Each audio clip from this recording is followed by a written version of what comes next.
Hello students.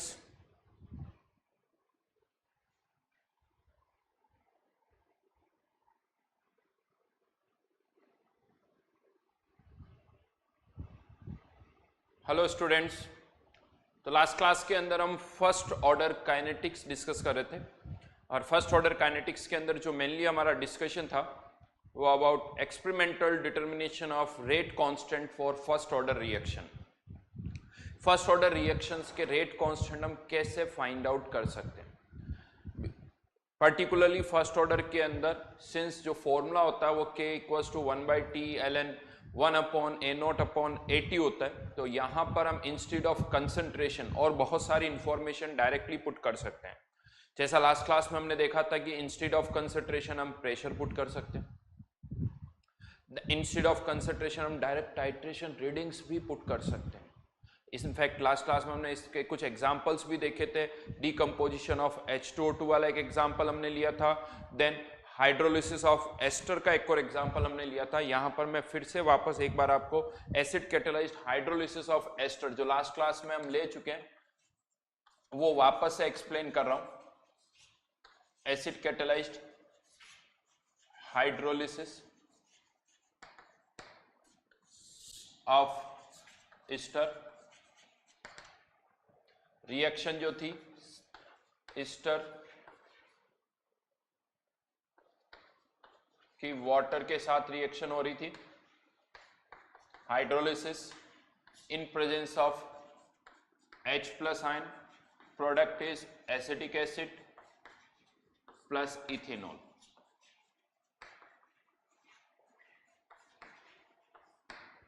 और question के अंदर मैंने आपसे कहा था क्या इंफॉर्मेशन होगी, t equals to 0 time t और इनफाइनाइट टाइम पर volume of NaOH used. Volume of NaOH used is given V0, Vt and V infinity.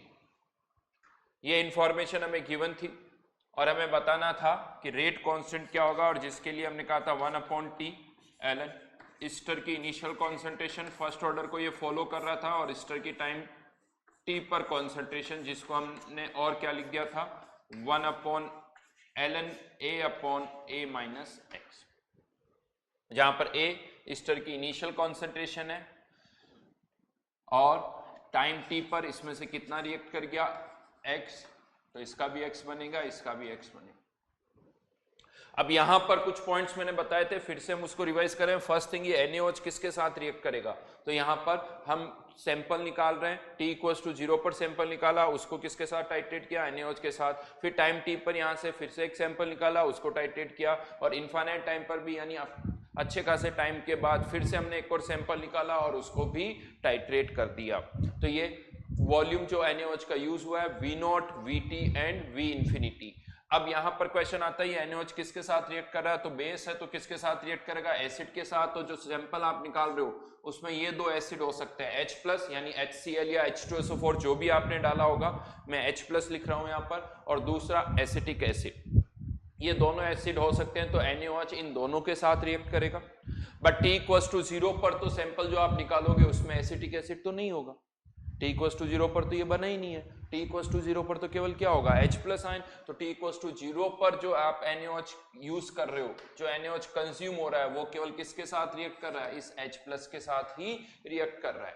और H+ क्या है, कैटलिस्ट, तो जब भी हम सैंपल निकालेंगे उसमें H+ के उतने ही मोल्स होंगे, H+ के उतने ही मोल्स होंगे, क्योंकि ये ड्यूरिंग द रिएक्शन ना तो क्रिएट हो रहा है ना कंज्यूम हो रहा है। तो आप कह सकते हो हमेशा NaOH के V0 ml तो किसके साथ रिएक्ट करेंगे, H+ के साथ ही रिएक्ट करेंगे। मतलब यहां पर जो Vt रिएक्ट कर रहा है, ये Vt जो है इसमें से V0 किसके साथ रिएक्ट कर रहा है, H+ के साथ, तो Vt माइनस V0 किसके साथ रिएक्ट कर रहा है, एसिटिक एसिड के साथ। यहां पर V infinity माइनस V0 किसके साथ रिएक्ट कर रहा होगा, एसिटिक एसिड के साथ। और ये वैल्यूज इंक्रीजिंग होगी, और यानी V0 कम होगा, Vt की वैल्यू उससे थोड़ी ज्यादा होगी, V infinity की वैल्यू और ज्यादा होगी। तो यहां से हमें वो वॉल्यूम पता चल गया जो कि एसिटिक एसिड के साथ रिएक्ट कर रहा है, यानी NaOH का ये वो वॉल्यूम है जो कि एसिटिक एसिड के साथ रिएक्ट कर रहा है। बट प्रॉब्लम ये है कि एसिटिक एसिड की कंसंट्रेशन इस वॉल्यूम के प्रोपोर्शनल होगी, लेकिन हमें जो कंसंट्रेशन चाहिए वो एसिटिक एसिड की नहीं, ईस्टर की चाहिए। ये ईस्टर की कंसंट्रेशन है। तो अब हमने क्या किया, यहाँ पर इसकी कॉन्सेंट्रेशन A, इनिशियली इसकी 0, इसमें से X रिएक्ट करेगा तो इसका X बनेगा और इनफाइनाइट टाइम पर ये 0, ये क्या हो जाएगा A। ये हमें एसिटिक एसिड की कॉन्सेंट्रेशन पता चल गई A और X की टर्म में। एसिटिक एसिड की कॉन्सेंट्रेशन पता है, एसिटिक एसिड के साथ कितना NaOH रिएक्ट कर रहा है वो पता है। जैसे टाइम t पर एसिटिक एसिड की कॉन्सेंट्रेशन कितनी है X और इसके साथ कितना NaOH रिएक्ट कर रहा है Vt minus V0। Infinite time पर एसिटिक एसिड की कॉन्सेंट्रेशन कितनी है A और इसके साथ कितना NaOH रिएक्ट कर रहा है, इसके साथ टाइम कितना रिएक्ट कर रहा है V इंफिनिटी माइनस V0। तो यहाँ पर V इंफिनिटी माइनस V0, अब हमें कुछ नहीं करना है, यहाँ पर इस फॉर्मूले में ये A और X की वैल्यूज पुट करनी है। जैसा मैंने लास्ट क्लास में भी कहा था, प्रोपोर्शनलिटी कांस्टेंट जो है वो सेम होंगे तो रेशियो लेने पर कैंसिल आउट हो जाएंगे। तो V infinity minus V0 upon इन दोनों का डिफरेंस A माइनस एक्स, तो V infinity minus VT। Direct ये वॉल्यूम आप यहाँ पर पुट कर सकते हो, ये वॉल्यूम जो यहाँ पर गिवन है। देखिए कॉन्सेप्ट समझ में आना चाहिए, कॉन्सेप्ट समझ में आएगा तभी क्वेश्चन कर पाओगे, क्योंकि ऐसा नहीं कि एग्जाम में यही रिएक्शन आए, रिएक्शन बदली जा सकती है। डिफरेंस क्या है यहाँ पर, जैसा लास्ट क्लास में क्या था, H2O2 कंज्यूम हो रहा था और रेट कांस्टेंट H2O2 की कॉन्सेंट्रेशन पर डिपेंड कर रहा था, और हम टाइट्रेट ही डायरेक्टली किसको कर रहे थे, H2O2 को। तो बड़ा आसान हो गया, कुछ नहीं करना, वहां V0 अपॉन VT लिख दिया, because concentration is directly proportional to volume of KMnO4। लेकिन यहाँ क्या प्रॉब्लम होगी, आप रिएक्टेंट को टाइट्रेट नहीं कर रहे हो, आप प्रोडक्ट को टाइट्रेट कर रहे हो, और जो रिएक्शन की रेट है या जो रेट कांस्टेंट है वो ईस्टर की कंसंट्रेशन पर डिपेंड कर रहा है। यानी हमें ईस्टर की कंसंट्रेशन चाहिए, बट टाइट्रेट हम किसको कर रहे हैं, एसिटिक एसिड के साथ, और एसिटिक एसिड के साथ रिएक्ट और कौन भी कर रहा है, H+ भी रिएक्ट कर रहा है। तो पहले तो हमने देखा H+ के साथ कितना रिएक्ट कर रहा है, उससे हमें यह पता चला कि एसिटिक एसिड के साथ कितना रिएक्ट कर रहा है, और फिर एसिटिक एसिड की कंसंट्रेशन से किसकी कंसंट्रेशन को रिलेट किया हमने, ईस्टर की कंसंट्रेशन को रिलेट किया। एक एग्जांपल और देता हूं, जितने अलग अलग तरह के एग्जांपल्स करोगे यहां पर उतनी क्लियरिटी बढ़ेगी। एक एग्जाम्पल करके आपकी क्लियरिटी नहीं आएगी, यानी एग्जाम्पल्स जितने भी यहां पर बन सकते हैं उन सबको जब एक साथ सोचोगे तब जाके आपको ये कॉन्सेप्ट जो है वो और क्लियर होगा। तो राइट नाउ ये एक एग्जाम्पल था जो मैंने बताया, ठीक है। अब इसी के अंदर we are going to take one more example, उसका कोई एज सच नाम नहीं है,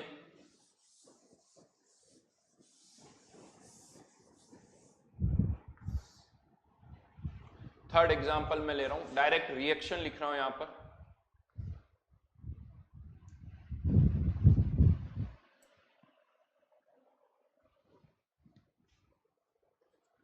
CH3 CO CH3 plus I2 CH3 CO CH2I plus HF।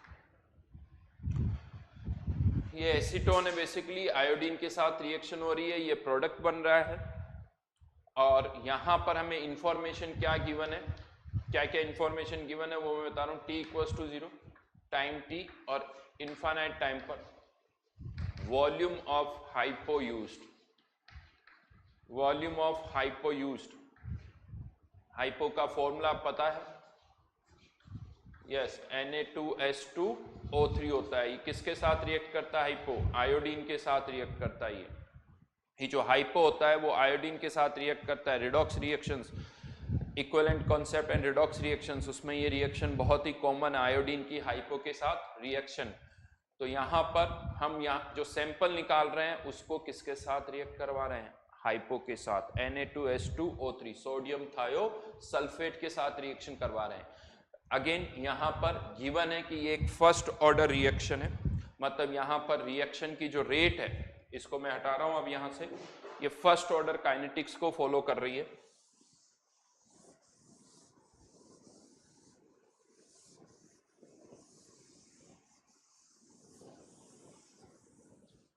ये इंफॉर्मेशन हमें गिवन है, यू मान लीजिए एज ए फैक्ट आपको क्वेश्चन में ये सब गिवन है, के एंड कंसंट्रेशन ऑफ एसीटोन। तो यहां पर के की वैल्यू क्या आ जाएगी, 1/T ln एसीटोन की इनिशियल कॉन्सेंट्रेशन और एसीटोन की टाइम टी पर concentration 1/T ln A minus x, A minus x, ये एसीटोन की कंसेंट्रेशन है। यहाँ पर क्वेश्चन आता है सर रिएक्टेंट तो आयोडीन और भी है, तो यहाँ पर रिएक्शन की रेट तो इस पर दोनों पे डिपेंड करनी चाहिए। तो मैंने आपसे पहले ही कहा था रिएक्शन की रेट में ऑर्डर कुछ भी हो सकता है। तो यहाँ पर आपको गिवन है कि रिएक्शन की रेट एसीटोन पर ही डिपेंड कर रही है, I2 पर डिपेंड नहीं कर रही है। क्यों नहीं कर रही है, आपको उसके बारे में अभी कुछ भी नहीं सोचना है। आपको जो गिवन है आपको वो इंफॉर्मेशन यूज करनी है। तो हमें ये गिवन है कि एसीटोन पर डिपेंड कर रही है, आयोडीन पर डिपेंड नहीं कर रही है, मतलब इसकी पावर 1, तो ये फर्स्ट ऑर्डर हो गया। हमें क्या करना है, यहाँ पर भी ए और एक्स को इन वॉल्यूम से रिलेट करना है। लेकिन प्रॉब्लम अगेन ये है कि ये ए और एक्स कॉन्सेंट्रेशन किसकी है, एसीटोन की, लेकिन ये जो वॉल्यूम हाइपो का आप कंज्यूम हो रहा है वो किसके साथ रिएक्ट कर रहा है, आयोडीन के साथ। तो कैसे इसको यूज करना होगा वो अब हमें देखना है यहाँ पर। तो यहाँ पर मैं मान लेता हूँ इनिशियली एसीटोन और आयोडीन की इनिशियल कॉन्सेंट्रेशन मैंने एक की ए मान ली, दूसरे की बी मान ली। क्वेश्चन पहला ये आता है कि यहाँ पर क्या इन दोनों की कॉन्सेंट्रेशन सेम होगी, क्या इन दोनों की कॉन्सेंट्रेशन सेम होगी? अगर नहीं होगी तो किसकी कॉन्सेंट्रेशन ज्यादा होगी? ये इंफॉर्मेशन आपको यहां पर सब गिवन है, यानी ये डेटा गिवन है, क्वेश्चन पूरा गिवन है कि इसके इतने एमएल कंज्यूम हुए, इसका इतना, यहां पर इतना एमएल कंज्यूम हुआ, यहां पर इतना एमएल कंज्यूम हुआ, और ये कोई भी वैल्यू जीरो नहीं है। वी नॉट, वी टी और वी इंफिनिटी की कोई ना कोई वैल्यू आपको गिवन है। तो आपको ये बताना है कि क्या ये इक्वल है या अनइक्वल है, और अगर अनइक्वल है तो किसकी वैल्यू ज्यादा है। यहां पर अगर हम देखें तो एक फर्स्ट ऑर्डर रिएक्शन जो होती है हमें पता है इनफाइनाइट टाइम पर वो कंप्लीट हो जाती है, मतलब जो भी रिएक्टेंट है वो कंज्यूम हो जानी चाहिए इनफाइनाइट टाइम पर। अब यहां पर अगर हम देखें ए और बी दोनों दो रिएक्टेंट, ये दो रिएक्टेंट, अगर इनकी कॉन्सेंट्रेशन इक्वल है, कॉन्सेंट्रेशन अगर इक्वल है तो इनफाइनाइट टाइम पर ये दोनों ही पूरे रिएक्ट कर जाएंगे, क्योंकि 1:1 के रेशो में रिएक्ट कर रहे हैं। अगर कॉन्सेंट्रेशन इक्वल है तो दोनों पूरे रिएक्ट कर जाएंगे इनफाइनाइट टाइम पर। जब दोनों पूरे रिएक्ट कर गए तो इनफाइनाइट टाइम पर जो हम सैंपल निकालेंगे उसमें कोई आयोडीन नहीं होगी, और उसमें कोई आयोडीन नहीं होगी तो उसके साथ हाइपो भी रिएक्ट नहीं करेगा, जबकि हमें यहाँ पर गिवन है कि इनफाइनाइट टाइम पर भी जो हम सैंपल निकाल रहे हैं उसमें से हाइपो जो है वो रिएक्ट कर रहा है, उसमें हाइपो रिएक्ट कर रहा है। तो यहां पर इनफाइनाइट टाइम पर जो हम सैंपल निकाल रहे हैं उसके साथ भी हाइपो रिएक्ट कर रहा है। इसका मतलब इनफाइनाइट टाइम पर जो सैंपल हमने निकाला उसमें आयोडीन है, उसके अंदर आयोडीन है, इसका मतलब इनफाइनाइट टाइम तक आयोडीन तो खत्म नहीं हो रही। अब आयोडीन खत्म नहीं हो रही लेकिन रिएक्शन तो कंप्लीट हो रही है। अगर रिएक्शन कंप्लीट हो रही है इसका मतलब इन दोनों में से कोई एक ना एक तो रिएक्ट कर ही रहा है, कंप्लीटली रिएक्ट कर रहा है। तो अगर आयोडीन बच रही तो इसका मतलब एसीटोन पूरा रिएक्ट कर रहा है, इसका मतलब B must be greater than A, B must be greater than A. ये लॉजिक है, क्योंकि इनफाइनाइट टाइम पर भी आयोडीन बची हुई है तो रिएक्शन तो कंप्लीट हो चुकी होगी। रिएक्शन कंप्लीट होने का यहाँ मतलब ऐसा नहीं कि जितने भी रिएक्टेंट हो सब जीरो, कोई एक भी रिएक्टेंट जीरो हो जाता है तो रिएक्शन कंप्लीट हो जाती है, रिएक्शन स्टॉप हो जाएगी, और रिएक्शन कंप्लीट हो गई तो यहाँ पर एसीटोन जीरो, आयोडीन अभी भी बचा हुआ है, तो बी इज ग्रेटर देन ए। मान लेते टाइम टी पर इसमें से कितना रिएक्ट कर गया, एक्स, तो बी माइनस एक्स, यहाँ पर एक्स। इनफाइनाइट टाइम पर ये जीरो हो जाएगा, इसकी कॉन्सेंट्रेशन बी माइनस ए और इसकी कॉन्सेंट्रेशन ए। यानी हमें अब यहां पर आयोडीन की कॉन्सेंट्रेशन पता चल गई, टाइम इनिशियली बी है, टाइम टी पर बी माइनस एक्स है, और इनफाइनाइट टाइम पर बी माइनस ए हो जाएगी। इनफाइनाइट टाइम पर बी माइनस ए है, और इसके साथ कितना वॉल्यूम रिएक्ट कर रहा है वो पता है, तो अब आपको कुछ नहीं करना है, B is directly proportional to V naught, B is directly proportional to V naught, B minus X is directly proportional to VT, और B minus A is directly proportional to V infinity, right. तो V naught VT, यहां से आपको अब क्या निकालना है, हमें B की वैल्यू नहीं चाहिए, हमें A की वैल्यू चाहिए, एक तो A और दूसरा, तो यहां से दिस 1 2 फर्स्ट में से थर्ड को माइनस करोगे तो B minus B plus A, तो यहां पर A की वैल्यू क्या आ जाएगी, A is proportional to V naught minus V infinity, और क्या चाहिए, A माइनस एक्स चाहिए, तो दिस माइनस दिस कर दो, सेकंड में से थर्ड को माइनस कर दो, तो यहाँ पर a minus x is VT minus V infinity. तो K equals to 1/T ln V naught minus V infinity VT minus V infinity. देखा जाए तो फॉर्मूला एग्जैक्टली ऐसा ही आया है कुछ हद तक, लेकिन डिफरेंस है यहाँ पर V infinity minus V not था, यहाँ V naught minus V infinity है, क्योंकि यहाँ पर वैल्यूज इंक्रीजिंग नहीं है, यहाँ वैल्यूज जो है वो डिक्रीजिंग होगी। क्यों डिक्रीजिंग होगी? क्योंकि जैसे जैसे रिएक्शन होगी आयोडीन की कॉन्सेंट्रेशन कम होगी, तो जो उसके साथ हाइपो रिएक्ट करेगा वो भी कम होगी। ये एक अलग केस हमने और लिया, H2O2 acid catalysed hydrolysis of ester और ये आयोडीन, इन तीनों में डिफरेंस देखिए। H2O2 के अंदर हमने डायरेक्टली किसको टाइट्रेट कर दिया? H2O2 को। Acid catalysed hydrolysis of ester में एस्टर को टाइट्रेट नहीं किया, प्रोडक्ट को टाइट्रेट किया। और यहां पर हमने टाइट्रेट किसको किया? आयोडीन को, यानी रिएक्टेंट को टाइट्रेट किया, लेकिन वो रिएक्टेंट जो कि के एक्सप्रेशन में अपीयर नहीं हो रहा है, जो कि के एक्सप्रेशन में अपीयर नहीं हो रहा है। ये तीनों केसेस हैं, अगर आप इन तीनों को देखोगे तो तीनों में डिफरेंस है। अब अगर कोई भी क्वेश्चन आता है तो वो इन तीनों को में से किसी एक को बिलोंग करेगा डेफिनेटली, ये आप चेक कर सकते हो। अब रिएक्शन बदल जाए, कुछ भी बदल जाए, कॉन्सेप्ट जो होगा वो इन्हीं तीनों में से कोई एक लगेगा। तो कॉन्सेप्ट को समझना है, और यहां पर बड़ी सिंपल सी चीज है, कभी भी कोई क्वेश्चन आए, रिएक्शन हो रही है, इनिशियली उनकी कॉन्सेंट्रेशन कुछ मानो, टाइम टी पर मान लो एक्स रिएक्ट कर जाता है, इनफाइनाइट टाइम पर वो रिएक्शन पूरी कंप्लीट हो गई। तो यहाँ पर आपको हर एक रिएक्टेंट और प्रोडक्ट की कंसेंट्रेशन किसकी टर्म में पता चल गई? ए और एक्स की टर्म में पता चल गई। ये आपको हमेशा करना है।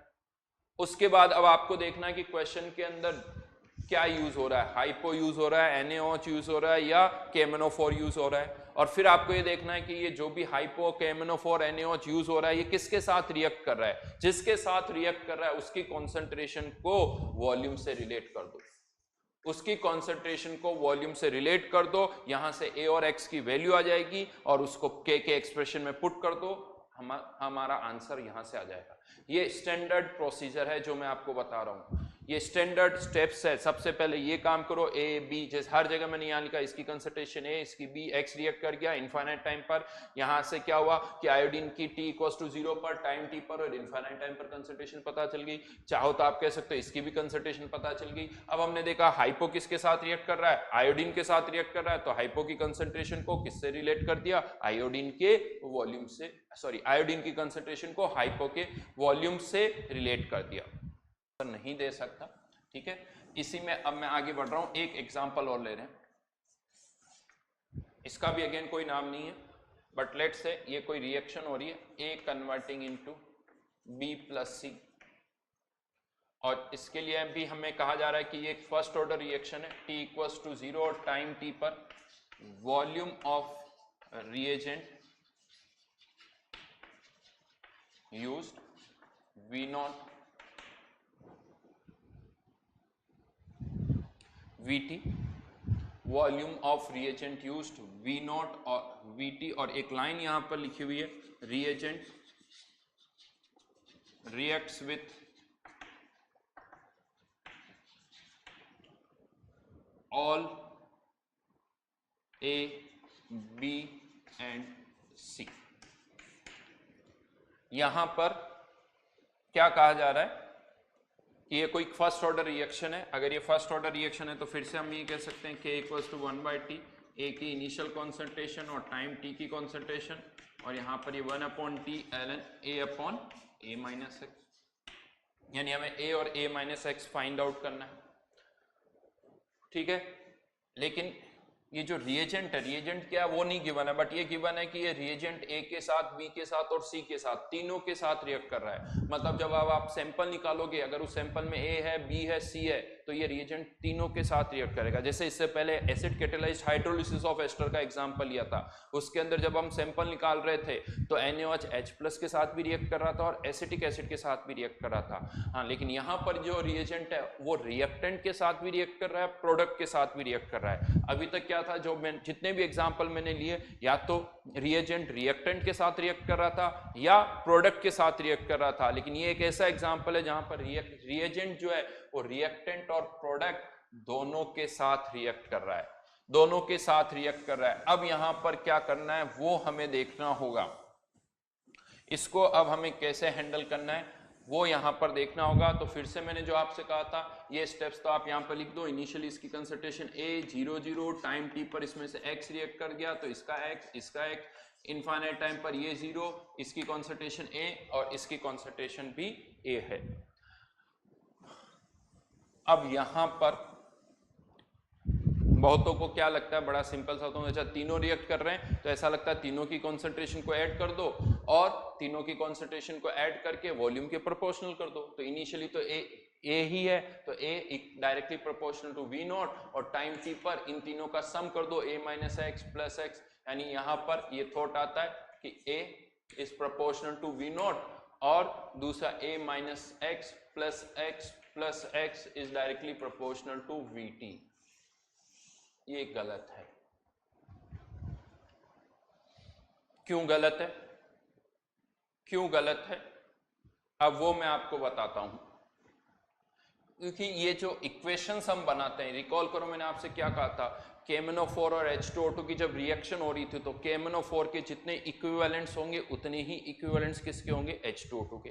तो हम इक्वेट किसको करते हैं, इक्विवेलेंट्स को इक्वेट करते हैं। लेकिन वहां पर जब हम रेशियो ले रहे थे तो क्या हुआ था, n फैक्टर वाली टर्म्स क्या हो रही थी, कैंसिल आउट हो गई थी। n1 और n2 जो थे वो कैंसिल आउट हो गए थे तो उनको लिखने की जरूरत नहीं थी। लेकिन अब यहां पर क्या हो रहा है, एक से ज्यादा सब्सटेंस अगर रिएक्ट कर रहे हैं, लेट्स से इसका n फैक्टर है n1, इसका n फैक्टर है n2 और इसका n फैक्टर है n3। यस ये सही बात है, ये मैं जब समझा रहा हूं वो उन्हीं स्टूडेंट्स को समझ में आएगा जिनको ऑलरेडी n फैक्टर का आइडिया है, जिनको इक्विवेलेंट्स का आइडिया है। राइट नाउ ऐसा नहीं कि मैं 2 मिनट में आपको पहले n फैक्टर और इक्विवेलेंट समझा दूं, नहीं, वो पूरा एक टॉपिक है। हाँ अगर वो n फैक्टर नहीं पता, इक्विवेलेंट्स नहीं पता तो ये जो एग्जांपल है वो नहीं समझ में आएगा। तो उसके लिए पहले आपको वो प्री रिक्विजिट है वो आपको पता होनी चाहिए। तो यहां पर मान लेते हैं इसका n फैक्टर है n1, इसका n2 और इसका n3। तो इक्विवेलेंट्स इक्वेट करने होंगे, इक्विवेलेंट्स। और मान लेते हैं इस रिएजेंट का भी n फैक्टर ले लेता हूं, इस रिएजेंट का n फैक्टर कितना है, n4।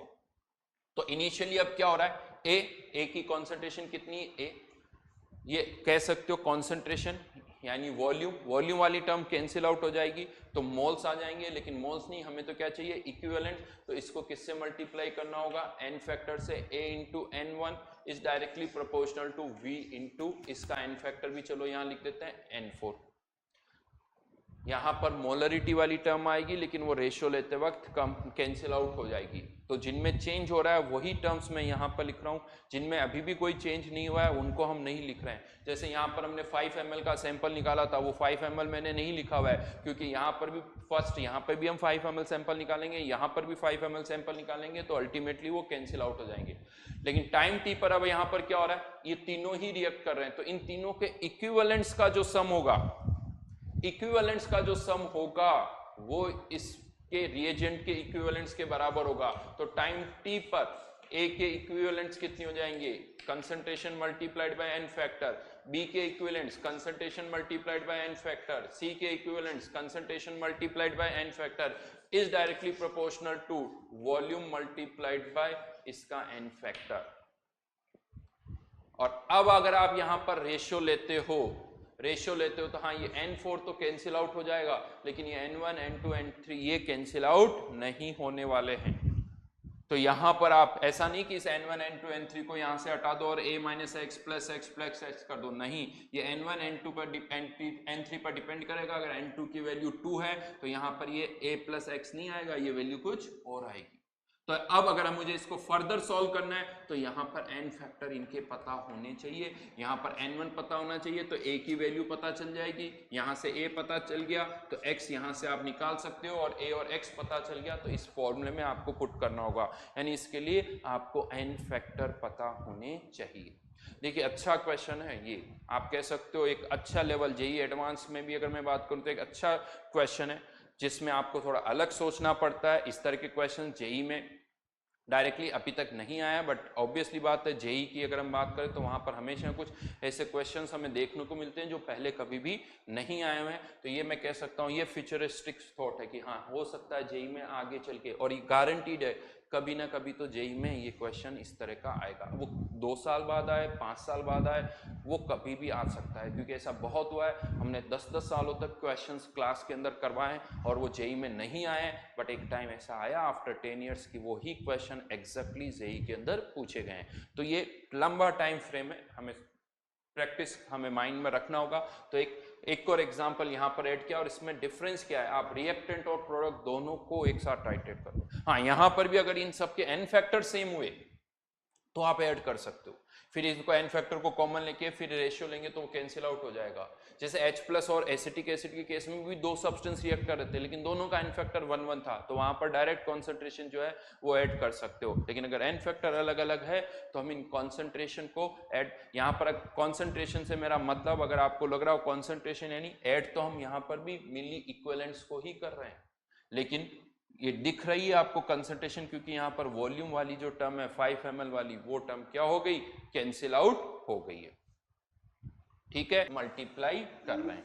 तो ये था टाइट्रेशन रीडिंग। 4 एग्जांपल्स मैंने यहाँ पर लिए हैं, जिसका आपको आइडिया होना चाहिए। चारों एग्जांपल्स यहाँ पर जो हमने लिए हैं, ठीक है। देन अब इसी के अंदर फर्स्ट था प्रेशर रीडिंग्स, प्रेशर मेजरमेंट करके। सेकंड था टाइट्रेशन वाला पार्ट। टाइट्रेशन के अंदर 4 केसेस लिए हैं। जो प्रेशर वाला पार्ट था उसके अंदर मैंने 3 केसेस लिए हैं। ये इस तरह से याद रखना होगा, प्रेशर वाले पार्ट में 3 केसेस थे, टाइट्रेशन वाले पार्ट में 4 एग्जांपल थे। और अब हम इसी में आ जाते हैं by optical measure, optical rotation, by optical rotation.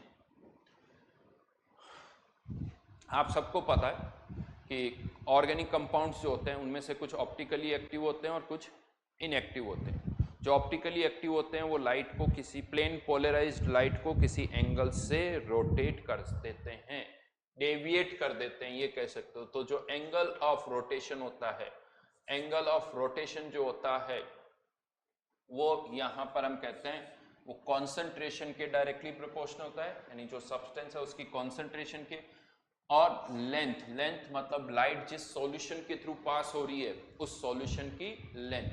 जैसे यहाँ पर एक कंटेनर बीकर में सॉल्यूशन भरा हुआ, लाइट इसके थ्रू पास हो रही, तो इसकी लेंथ और इस दोनों के डायरेक्टली प्रोपोर्शनल होते हैं।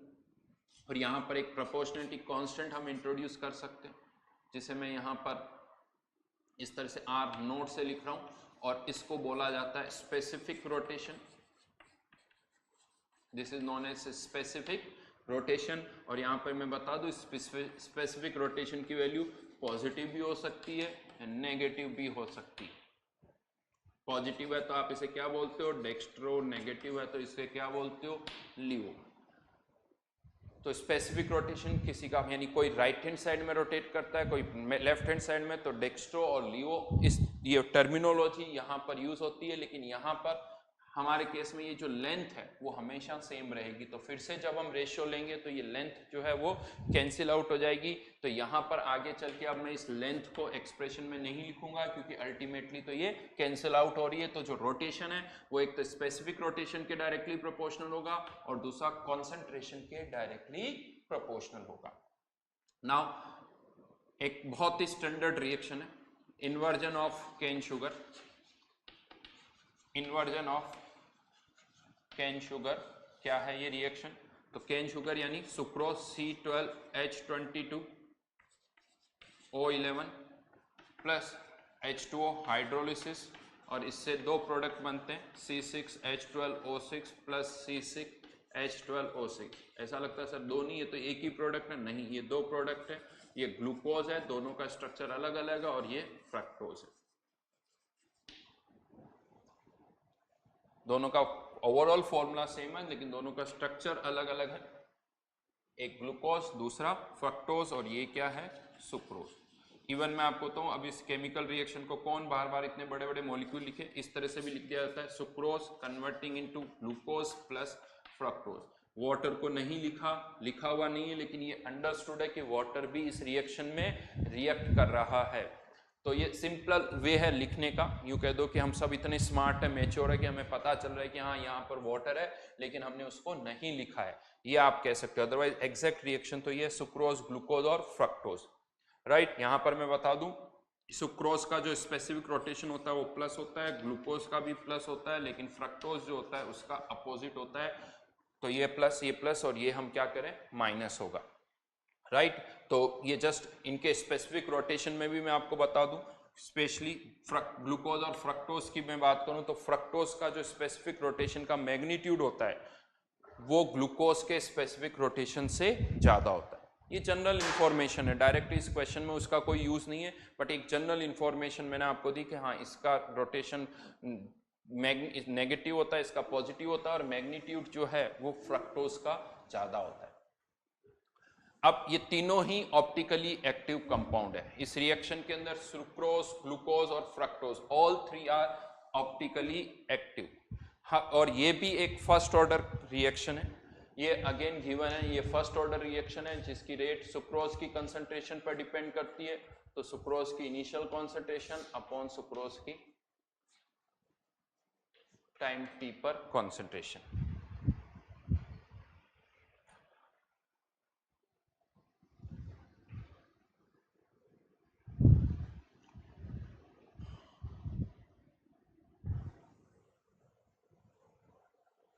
ठीक है, अब कैसे करना है वो देखना होगा। तो क्वेश्चन में क्या इंफॉर्मेशन है उस पर डिपेंड करता है। तो फिर से यहां पर मैं 3 केसेस बना रहा हूं। आप कह सकते हो सर आप केसेस बहुत बनाते हो, बट ये केसेस ही बहुत इंपॉर्टेंट है। हर जगह ये जो कैटेगराइजेशन है, कोई भी आप सब टॉपिक स्टडी कर रहे हो तो वहाँ कैटेगराइजेशन बहुत इंपॉर्टेंट होता है। उससे रिलेटेड जितने भी क्वेश्चंस है वो सब आपको एक साथ डिस्कस करने चाहिए, तभी समझ में आता है। पता चला एक क्वेश्चन मैंने अभी बता दिया, फिर एक क्वेश्चन मैंने याद आया 2 दिन बाद फिर बता दिया कि देखो इस पर ऐसा क्वेश्चन भी बनता है, फिर 5 दिन बाद मैंने एक क्वेश्चन और बता दिया कि देखो इस तरह का भी क्वेश्चन बनता है, फिर कुछ नहीं समझ में आने वाला। जितने भी क्वेश्चंस हैं वो सब एक जगह होने चाहिए। तो ये जो केसेज हैं, कैटेगराइजेशन है, ये सब बहुत इंपॉर्टेंट। तो केस 1 यहां पर इंफॉर्मेशन क्या गिवन है, t इक्वल्स टू 0 और टाइम t पर rotation due to sucrose R naught RT, rotation due to sucrose. वैसे अब यहां ये रिएक्शन अगर हो रही है, अगर ये रिएक्शन हो रही है और आप यहां से सैंपल निकाल के उसका रोटेशन मेजर कर रहे हो, तो चलो t इक्वल्स टू 0 पर तो जो आपने सैंपल निकाला उसमें केवल सुक्रोज होगा, तो जो रोटेशन होगा वो भी सुक्रोज के कारण होगा। लेकिन जब आप टाइम t पर सैंपल निकालोगे तो उसमें सुक्रोज भी होगा, ग्लूकोज भी होगा, फ्रक्टोज भी होगा, तो जो रोटेशन आएगा वो तीनों का नेट होगा, क्यूमुलेटिव रिजल्ट होगा। तो यहां पर आप कह सकते हो सर यहां तो सुक्रोज का दे रखा है रोटेशन केवल, अब ये कैसे पता चला होगा? तो मैं कहता हूं अभी आप उस पर मत सोचोगे, हमें तो सुक्रोज के कारण टाइम टी पर भी सुक्रोज के कारण रोटेशन दे रखा है। क्वेश्चन को मैं आसान बना रहा हूं, अभी मैं उस पार्ट पे भी आऊंगा जब इसमें तीनों का रोटेशन होगा। अभी मैंने क्वेश्चन को आसान बना दिया, धीरे धीरे हम इसकी डिफिकल्टी लेवल को बढ़ाएंगे। तो या तो आप अभी राइट यूं भी सोच सकते हो, थोड़ी देर के लिए यूं सोच लो। एक तरीका ये भी कि ये दोनों ऑप्टिकली इनएक्टिव है, तो जब भी हम सैंपल निकालेंगे तो जो रोटेशन आएगा वो किसके कारण होगा? सुक्रोज के कारण होगा। ये भी एक तरीका सोचने का। या दूसरा तरीका, तीनों ही ऑप्टिकली एक्टिव है लेकिन किसी तरह से हमने जब टाइम टी पर रोटेशन निकाला तो उसमें से हमने सुक्रोज का रोटेशन अलग से फाइंड आउट कर लिया। कैसे किया होगा वो अलग बात है, बट हाँ हमारे पास ये जो रोटेशन है लिखा हुआ है ये केवल किसके कारण है? सुक्रोज के कारण। तो कह सकते हो अब क्या करना है, कुछ नहीं, बड़ा आसान हो गया। क्योंकि यहां पर अगर हम देखें तो ये सुक्रोज की इनिशियल कंसंट्रेशन A, ये 0, टाइम t पर A माइनस एक्स और x, इनफाइनाइट टाइम पर A और A, जैसा मैं हमेशा करता हूं। अब यहाँ पर ये रोटेशन किसके कारण है? सुक्रोज के कारण। ये किसकी कॉन्सेंट्रेशन है? सुक्रोज की। और हमें पता है रोटेशन किसके डायरेक्टली प्रोपोर्शनल होता है? कॉन्सेंट्रेशन के। तो रोटेशन t इक्वल्स टू 0 पर R नोट। यहाँ पर अब थोड़ा कंफ्यूजन ना हो, ये रोटेशन है, इसको मैं लिख देता हूँ RS, specific rotation of sucrose. Specific rotation of sucrose, और सुक्रोज की कंसंट्रेशन कितनी? A। L को नहीं लिखा है क्योंकि वो कैंसिल आउट हो जाएगा। टाइम t पर ये सुक्रोज के कारण रोटेशन है, तो टाइम t पर सुक्रोज स्पेसिफिक रोटेशन तो अभी भी वही रहेगा, लेकिन सुक्रोज की कॉन्सेंट्रेशन कितनी आ गई? A minus x. फिर से रेशियो ले लो, ये वाली टर्म क्या हो जाएगी? Cancel out. अच्छा, स्पेसिफिक रोटेशन है तो मैं यहाँ पर नोट भी लगा देता हूँ ताकि ये specific rotation of sucrose, specific rotation of sucrose, तो रेशियो ले लीजिए A upon A minus x equals to R naught upon RT। यानी कुछ करना ही नहीं यहाँ पर। R naught upon R t, logic बड़ा सिंपल है, सुक्रोज की कंसंट्रेशन उसके रोटेशन के डायरेक्टली प्रोपोर्शनल है, कंसंट्रेशन रोटेशन के डायरेक्टली प्रोपोर्शनल है। तो यहां पर आपने कंसंट्रेशन की जगह डायरेक्टली क्या पुट कर दिया, रोटेशन पुट कर दिया। ठीक है,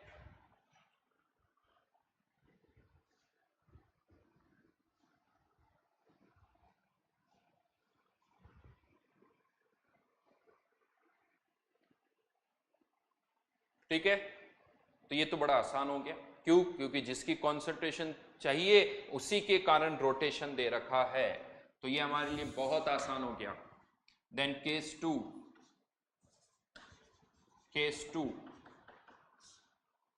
T equals to time t और इनफाइनाइट टाइम पर रोटेशन ड्यू टू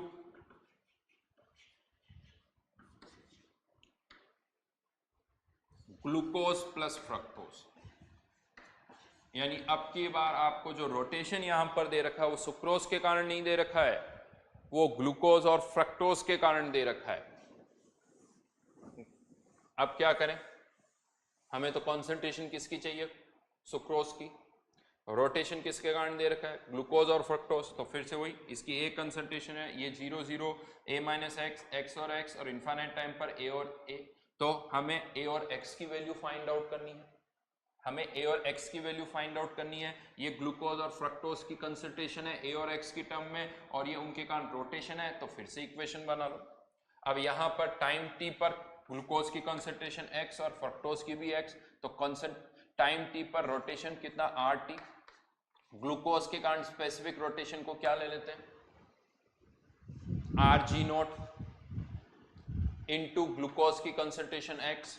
फ्रक्टोज के कारण स्पेसिफिक रोटेशन को क्या ले लेते हैं, आर एफ नोट इंटू किसकी कॉन्सेंट्रेशन, फ्रक्टोज की कॉन्सेंट्रेशन एक्स टाइम टी पर। इनफाइनाइट टाइम पर R G note into A, R G note into ए और आर एफ नोट इंटू ए। क्योंकि इनफाइनाइट टाइम पर ग्लूकोज और फ्रक्टोज की कंसेंट्रेशन कितनी हो गई, ए, कंसेंट्रेशन ए, इनके स्पेसिफिक रोटेशन। यहां पर फिर से रेशियो ले लो, R infinity upon R T, this divided, तो ए अपॉन क्या आ जाएगा, एक्स। ये स्पेसिफिक रोटेशन वाली वैल्यूज जो है वो क्या हो गई, कैंसिल आउट हो गई। एक तरह से आप ये कह सकते हो यहां पर ए अपॉन एक्स की वैल्यू पता चल गई, या यूं कह दो A is proportional to R infinity और X is proportional to R T. समझ में आ रही मेरी बात? नहीं तो +1 -1 करके भी आप निकाल सकते हो, बिकॉज अल्टीमेटली हमें तो किसकी वैल्यू चाहिए, ए अपॉन ए माइनस एक्स। तो यहां पर मैं कह सकता हूं 1 अपॉन टी। अब मैं कैसे कर रहा हूं, यहां से ये वैल्यूज यहां पुट कर रहा हूं, वो आप खुद सोच लेना।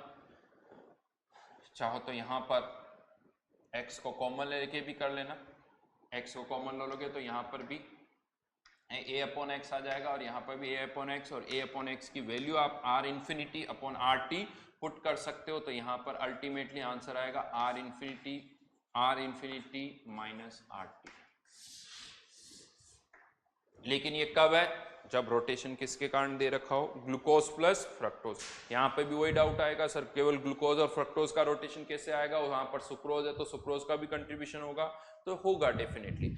अब हम आ जाते हैं एक्चुअल क्वेश्चन पर जो जनरली पूछे जाते हैं। ये तो मैंने आपको डेरिवेशन को आसान करने के लिए बता दिया कि हाँ केस 1 केस 2, लेकिन अब मैं यहां पर ले रहा हूं केस 3, जिसमें यहां पर लिखा हुआ है t equals to 0 time t और इनफाइनाइट टाइम पर रोटेशन लिखा हुआ है केवल, और कुछ भी नहीं लिखा हुआ है। क्या लिखा हुआ है, रोटेशन। यस, अब यहां पर सिंपली रोटेशन लिखा हुआ है, तो जो भी सब्सटेंस ऑप्टिकली एक्टिव है उन सब का यहां पर कंट्रीब्यूशन होगा। तो यहां पर जो रोटेशन है वो सुक्रोज के कारण भी है, ग्लूकोज के कारण भी है और फ्रक्टोज के कारण भी है। जो भी प्रेजेंट होंगे उन सब का कंट्रीब्यूशन आपको लेना होगा।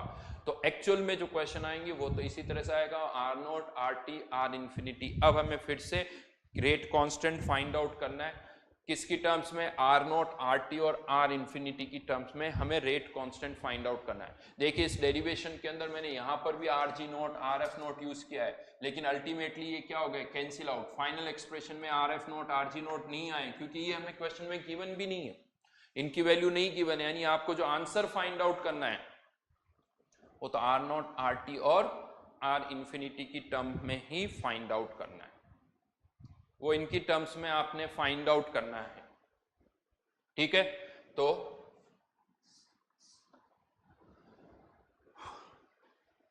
रोटेशन, अब फिर से इक्वेशन बनानी पड़ेगी, तरीका अभी भी वही है, बस अब ज्यादा सब्सटेंस इन्वॉल्व है। t इक्वल्स टू 0 पर रोटेशन क्या है, आर नॉट।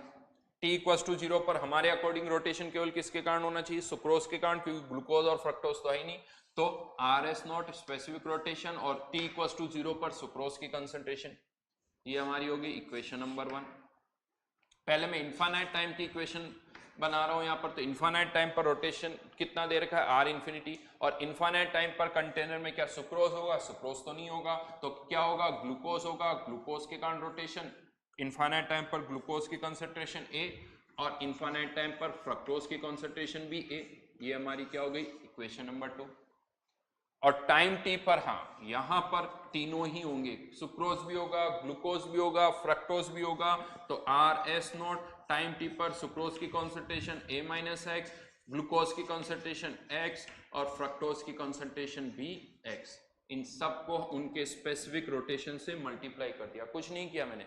इवन आप कह सकते हो ये एन फैक्टर वाला ही केस हो रहा है, सब एन फैक्टर इक्विवेलेंस निकालते वक्त हमने कंसंट्रेशन को किससे मल्टीप्लाई किया था, एन फैक्टर से, यहां पर कंसंट्रेशन को एन फैक्टर के बजाय आप किससे मल्टीप्लाई कर रहे हो, स्पेसिफिक रोटेशन से मल्टीप्लाई कर रहे हो, राइट। तो ये यहां पर थर्ड इक्वेशन आ गई, 1 2 एंड 3, ये तीसरी इक्वेशन यहां पर हमने बना ली, और अब इन तीनों इक्वेशन में से आपको ए और एक्स की वैल्यूज निकालनी है, लेकिन उसमें कोई स्पेसिफिक रोटेशन की टर्म नहीं आनी चाहिए, इसमें कोई स्पेसिफिक रोटेशन की टर्म नहीं आनी चाहिए।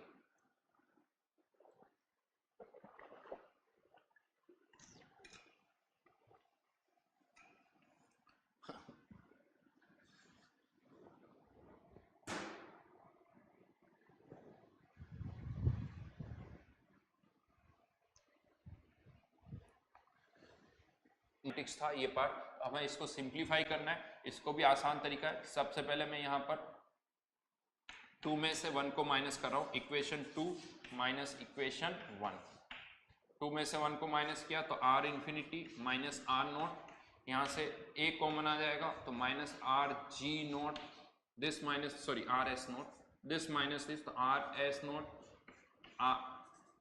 Are G naught R F naught. इसको ओपन कर रहा हूं, ये जो एक ब्रैकेट है इसको ओपन कर रहा हूं, तो R S naught into A, R S naught into A, इसको क्या लिखा जा सकता है आर नॉट, और इस आर नॉट को इधर लेके आ गए तो by equation 3 R t minus R naught, यहां से इस टर्म को तो इधर लेके आ गए तो केवल एक्स बचा, तो एक्स को कॉमन ले लिया, minus are S not plus are G not plus are F not. अब यहां पर इन दोनों का क्या ले लो, रेशियो, तो ये वाली सारी टर्म्स जो है वो कैंसिल आउट हो जाएगी, क्या बचेगा, R infinity minus R naught upon R t minus R naught equals to a upon x. और अब k की मैं ये वैल्यू पुट कर दो, यूं मान लो कि a की value R infinity minus R naught है, कोई प्रोपोर्शनलिटी कांस्टेंट है, तो a की जगह R infinity minus R naught और a माइनस एक्स में दोनों का डिफरेंस, तो आर इन्फिनिटी माइनस आर। ये भी फॉर्मूला उसी तरह से आया, R infinity minus R naught, R infinity minus R naught R t, लेकिन सब जगह कॉन्सेप्ट अलग अलग है।